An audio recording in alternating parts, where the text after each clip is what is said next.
अध्यक्ष उठा की अशोक चौंडे पैलवान चला. मान्यवर पाहुण्यांच्या शुभास्ते नंबर 2 ची कुस्ती प्रारंभ होते. पृथ्वीराज चौंडे विरुद्ध प्रदीप ठाकूर 1.5 लाख रुपये इनामाची कुस्ती सुरुवात होते. एकनाथ बेदरे शाहरुख अॅग्रेसिव्ह मोडचा पैलवान कुंडी करण्याचा प्रयत्न.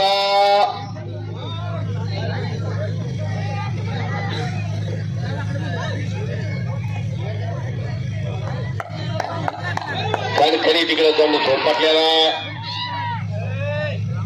प्रदीप ठाकूर सुदेश ठाकूर हे भाऊ कुस्ती क्षेत्रात सपळाईने कुस्ती करणारे पैलवान म्हणून परिचित आहेत. समोर पृथ्वीराज चौंड्या मंगळवेढा तालुक्यातला नंदेश्वरचा तो बलंड ताकदीचा भीमकाय तब्येतीचा पैलवान अशोक चौंडेंचा चिरंजीव फ्रंट चालतो आणि प्रदीप ठाकूर विजय झाला. हंडे पाटील तालमीच्या काही सेकंदामध्ये टाळ्या करा की कुस्ती काय चांगली झाली.